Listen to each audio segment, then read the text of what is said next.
मुख्यमंत्री देवेंद्र फडणवीस यांनी देवगडमधील प्रस्तावित अणुऊर्जा प्रकल्पाची जागाच अद्याप निश्चित नसल्याचे अधिवेशनात जाहीर केले.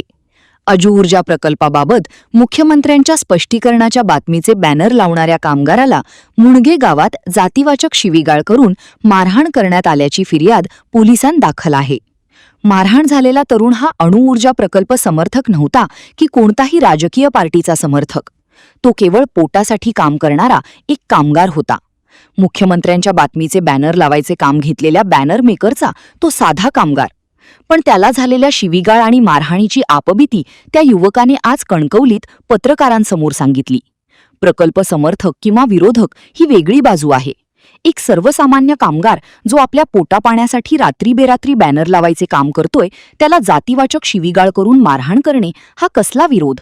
संविधान निर्माते डॉक्टर बाबासाहेब आंबेडकर यांच्याबाबत अर्वाच्य भाषा वापरणे हा अक्षम्य गुन्हा आहेच. मुणगेत झालेल्या त्या प्रकाराची आपबीती ऐकूया मारहाण झालेल्या तरुणाकडून. बॅनर वगैरे लावलंय आणि तिकडून निघत होते, म्हणजे जो पडलेला होता तो उचलून गाडीत टाकले. तो घेऊन येत होते रिटर्न. तो बुलेटवर कोणतरी येलो होता आणि मला अडवल्यान आणि उतरवल्या गाडीची चावी वगैरे काढून घेतल्या टेम्पोची. आणि त्याच्यानंतर त्यांनी मला बाहेर बोलावून माझं नाव विचारलं. नाव विचारल्यानंतर मी नाव सांगलं पूर्ण नावाला, रोहित नारायण कदम. तर तो नंतर बोलायला लागलो, बॅनर कोणचे लावत असतो. मी म्हटलं असे असे बॅनर आहेत. ते म्हटलं तू बघ त्याच्यावर हात आ. त्याच्यानंतर त्यांनी शिवीगाळ केल्या.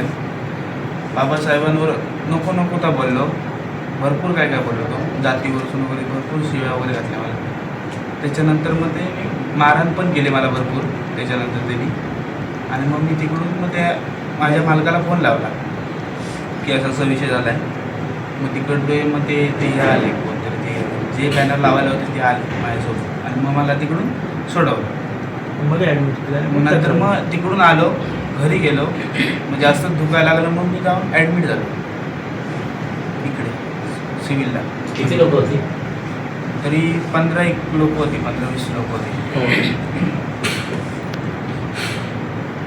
म्हणजे एकंदरीत रोहितने घडलेला प्रकार तुम्हाला सांगितलाय. मग हे दुसऱ्याकडे कामाला होते आणि स्वतःच चरित्रार्थ चालवण्यासाठी रोजंदारी जावंच लागतं. कोण असं घरी बसून तर कोण पोचणार नाही. आणि कामावर असलेल्या माणसाच्या बाबतीत घडलेलं चुकीचं घटना आहे. म्हणून आमची जास्त मागणी काय आहे, तात्काळ अटक झाली पाहिजे. तपासाचा भाग तुमचा पूर्ण झालाय, पंचनामे झालेले आहेत, जबाब सगळ्यांचे घेतलेले आहे. म्हणून परत सांगते तुमच्या माध्यमातून, तातडीनं अटक करा, नाहीतर आमचा मोर्चा देवगड पोलीस स्टेशन सगळ्यांचा येणार आहे. एकीकडे तुम्ही तातडी ताज्या अपडेट्स आणि ताज्या बातम्यांसाठी आजच सबस्क्राईब करा आपला Sindhudurg digital news channel. Like करा, शेअर करा, कमेंट करा आणि महत्त्वाचं म्हणजे बेल आयकॉनला क्लिक करा.